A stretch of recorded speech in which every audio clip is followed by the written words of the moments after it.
So while you're pouring this, let me ask you, what makes these taste different and smell different? What is the difference? Origin, there's 5 different countries here. Somewhat different roasting methods and profiles. And we're spitting? If you want to. I'm ready to get jacked up. Let's And then don't spit. be up all day and tonight. How about that much? Okay. God, did you hear that? I want to be able to do that. I'm scared to do it. I'm scared that I'm going to do. Today I'm in Concord, New Hampshire. We're going to talk to Jonathan Hutchins, owner and founder of William & Sons Coffee. Jonathan started his business in Brazil, grew to multiple locations, and has brought it all back home to New Hampshire to be closer to family and start the business all over again. Today we're going to find out why Jonathan thinks of coffee as a multidisciplinary art and why you should too. There he is. Travis. How's it going? Welcome to the East Coast. Dude, it's great to see you. Good to see you too. So great to see you. Yeah, welcome to Williams & Sons Coffee. Oh, it's so cool to actually be here.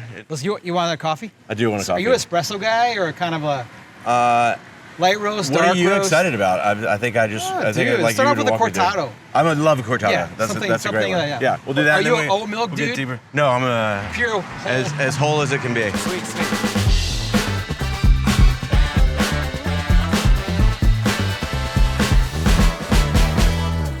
Two cortados, ladies. Thank you very much. Yep. Maybe give me a little bit of a background. How did you get started in coffee? Yep. Well, I was born in Maine, maniac. Ended up getting married, moving to Brazil. Okay. And while I was in Brazil in 2008, I was in a big city of like 4 million people, and there was specialty beer, a lot of wineries industry, champagne industry, and not a lot of specialty coffee in the city. I love coffee. I was a barista in college, and so I was in origin country, and I began to just study coffee, roast. I bought a small little roaster. I was roasting at home, and then I began to learn about farmers and meet some farmers, and it took a while before a farmer would actually sell me their coffee. Because at the time, most of the really good coffee lots were exported. And the Americans or Europeans, they were already there, like coffee hunters, like picking off the best coffees. Right. So to sell to the national market. Right, yeah. All the coffee roasters were down there just buying the best stuff. Look at that. Thank you, Peter. This is great. Thank you. We kind of see how you got started in the interest in coffee. Yeah. How did you think, okay, now this could be a business? So during COVID is when I kind of was able to come back to the United States. I imported another roaster up here, started roasting in the middle of the woods in Loudon, New Hampshire. I went from like metropolis to like this little teeny town, and you'll see today the Hermit in the Woods. Okay, we'll go there in a little while. And people were asking me, open a coffee shop. I'm like, no. America's saturated. I don't know what I'm going to stay here in the U.S. or I go back to Brazil or China or somewhere else. And eventually, we were helping a single mom, a Colombian girl, that wanted to open a shop in Manchester, New Hampshire, where our first shop was. She tried for 6 months, and it was really hard for her, and she kind of walked away from it. And all of our equipment was in there and our coffee, and we said, you know what? Let's take the lease. Let's start Williams & Sons here in this little shop in the middle of the community. And that was our first shop. And oh, wow. And then the second, now the third shop. So I noticed as we were walking in, your bags have people's pictures on them of growers. These are the growers. We like to put the farmer first. We can't make coffee better. And our idea is to not mess it up. And also always share that all the work that farmers do, which is amazing. In fact, you want to talk to a farmer right now? Yeah, sure. Let's do it. We can call them right now? Yeah, I'm going to call them right now. Similar time zone, maybe? No, we're an hour ahead. Brazil. They're ahead. Yep. So let's see if we can get them here. Hey, grande Clayton. Como é que tá, cara? Tudo bem? Hey, I got Travis with me here. I said I don't want to take a lot of his time because he's in the middle of the harvest. Yeah. Let's ask you a question. How does he hope that people will feel when they drink his coffee? É uma sensação muito de gratidão mesmo, assim, por... Feeling of thankfulness. You have another question? What makes where he grows the coffee special? A nossa região, ela tem microclima que é perfeito para a produção de café de qualidade. Uhum. A gente tem uma temperatura média entre 18 e 22 graus, né? Então é uma temperatura ideal, né? Nos períodos, agora no inverno, que é o período frio, tem aquela maturação mais lenta, aqueles cafés de colheita tardia, os late harvest, que são os melhores. Sim. E está na encosta do Parque Nacional. Sim. Né? Eu acho toda uma energia boa aqui, toda Sei. é um microclima que é perfeito né, as condições são perfeitas para fazer um café de qualidade. Show. All right, bro. Te amo, bro. Obrigado, sempre um prazer falar com vocês. Tchau. Obrigado aí. Tchau. It's super cool to see how important the relationship is, and you could tell that you guys could probably have talked for many more hours without me. He wanted to show. He would have like Brazil. There's like it's like an event, so he was ready to spend the whole afternoon on the phone. Can we taste some coffee? Dude, let's do it. Let's do it. It's awesome. It's gonna be great. Yep.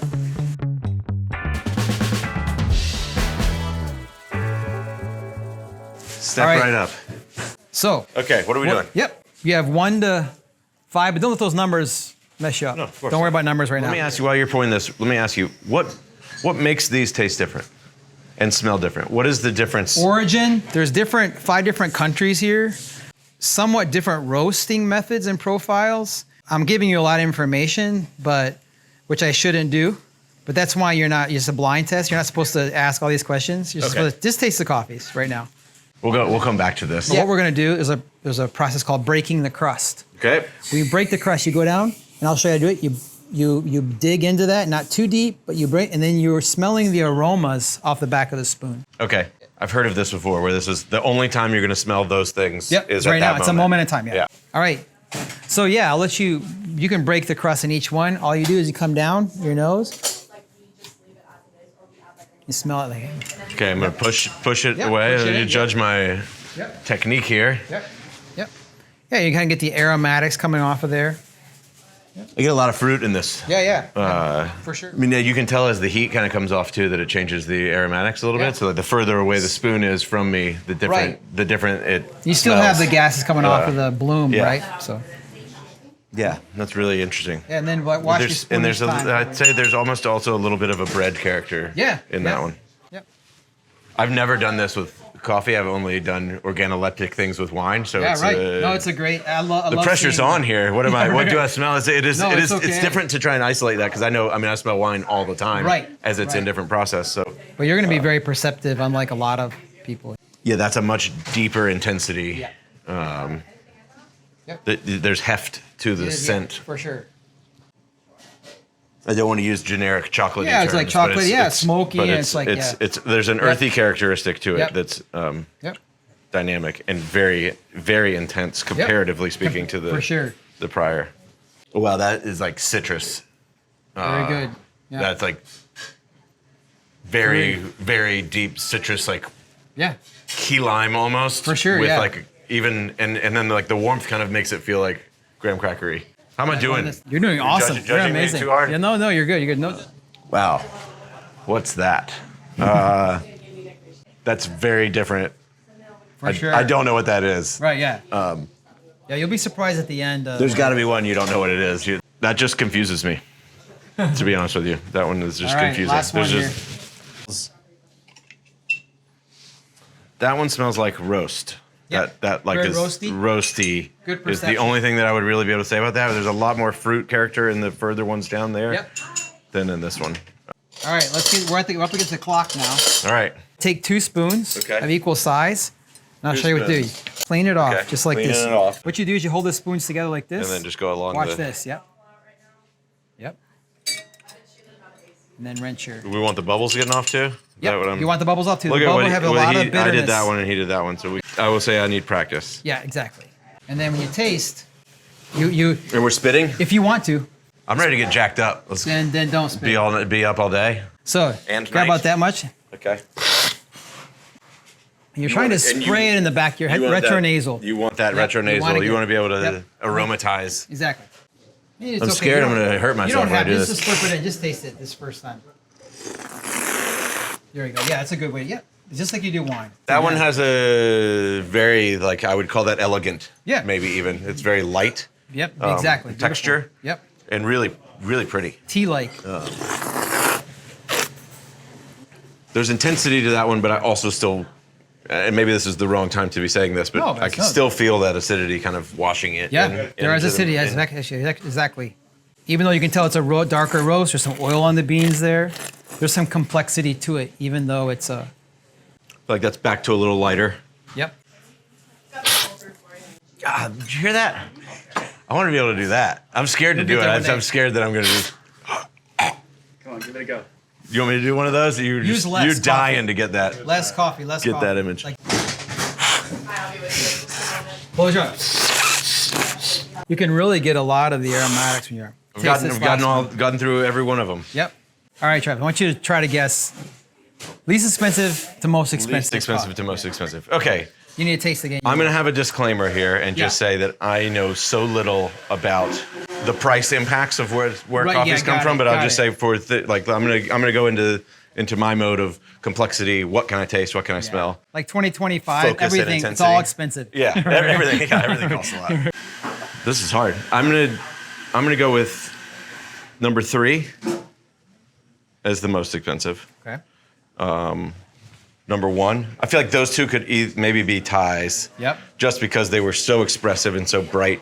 Yeah. And delicious, and I was able to identify the things that were in there quickly, which I find to be something that says high quality at the very least. Yes. There's focus to those. Probably number 4 next. Then I'd go number 2 with that kind of that did have a lot of focus, but was very much like in that kind of just more density. This one confused me so much that I feel like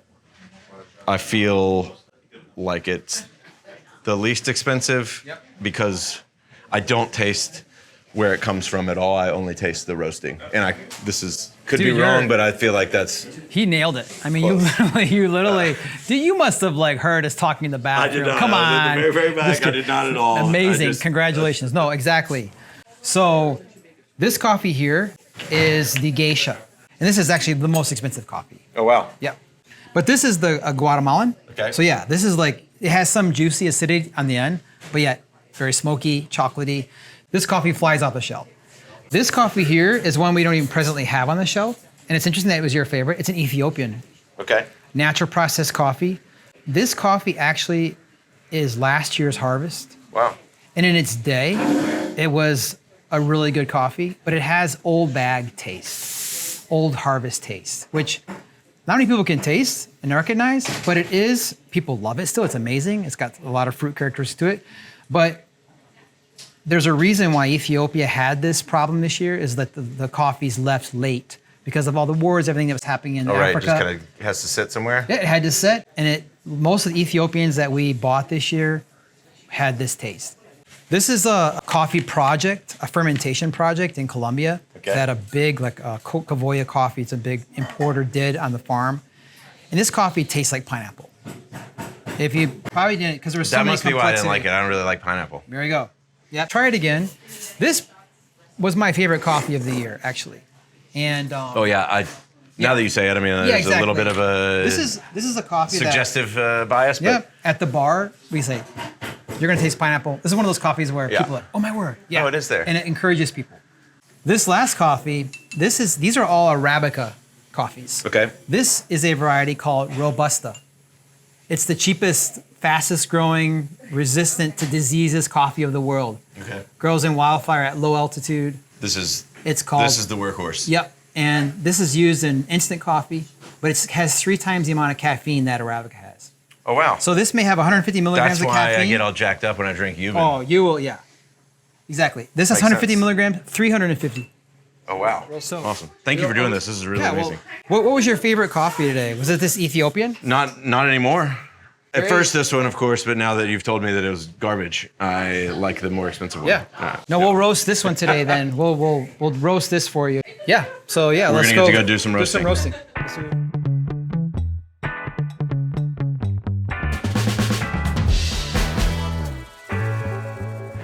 Okay, so we're on the way to the roastery. Yep. Which is at your house. Exactly. In New Hampshire here, it's pretty cool. They have a cottage industry license where the health department will come out, inspect your facilities and everything. And you can get a pretty easy license for certain products, like coffee is one of them. It's nice to have that freedom. Oh, it is. The live free or die state. Yeah, live free or die state, yep. This is interesting. Look at this. Sweet. Super cool A-frame. Yep. We're about to roast some coffee. These are all coffee here.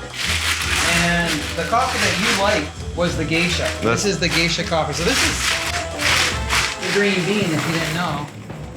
Oh wow, I don't think I actually realized. Smell it. I don't think I realized that they weren't going to be brown. Yep.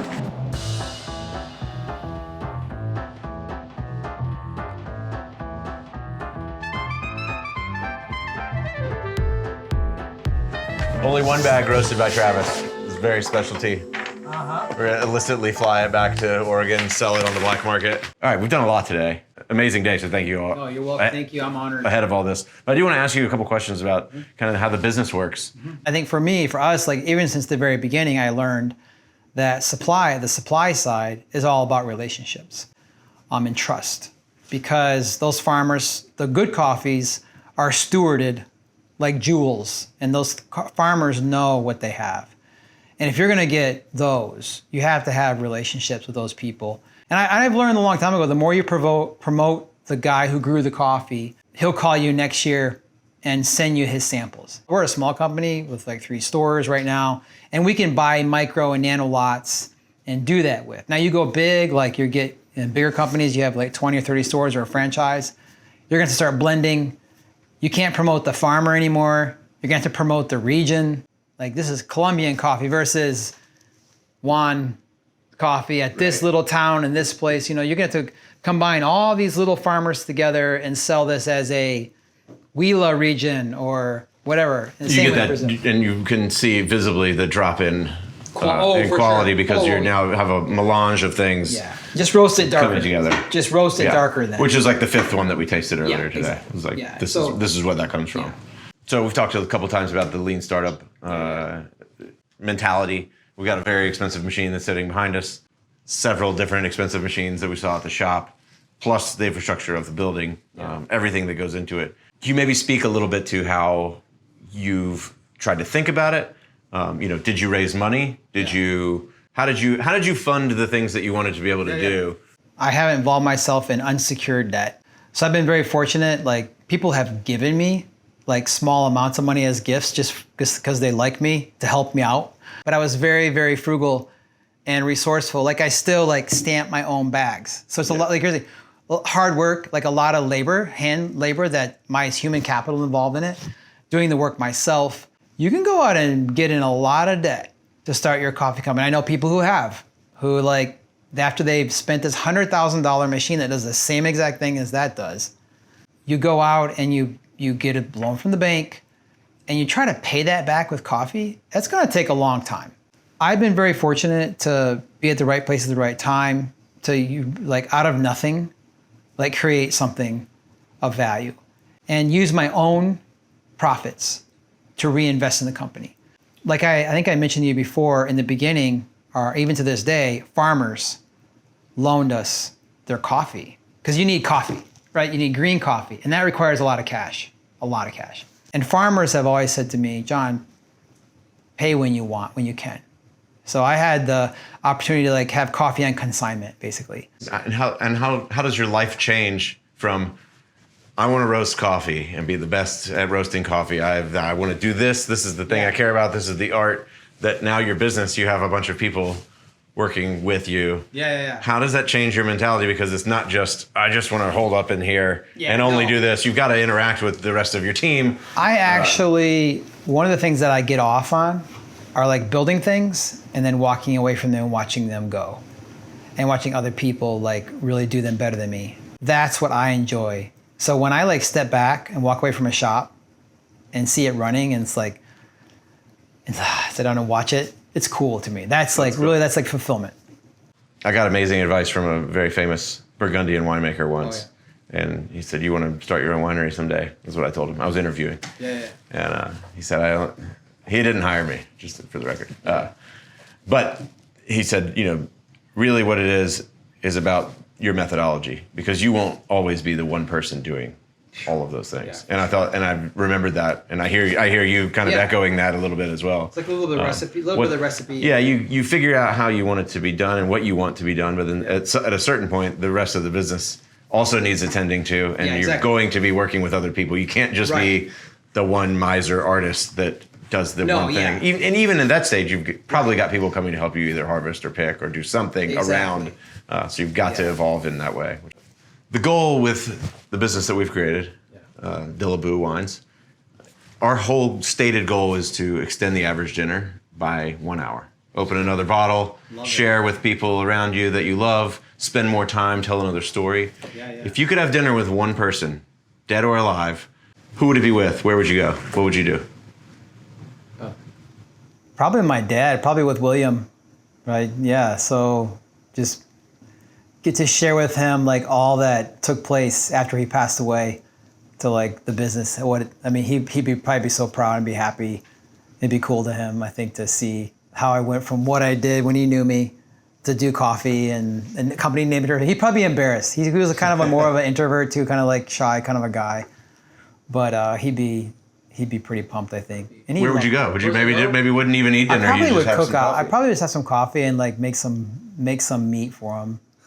Do a cookout. Coffee and meat. Yeah, coffee and meat. Yeah. I feel like that's a good ending right there. I don't know if it could be more succinct. Yeah. That's really great. John, I've had such a great time chatting with you today, and thanks for showing me everything that you do and welcoming us into your home and showing us the passion behind the art.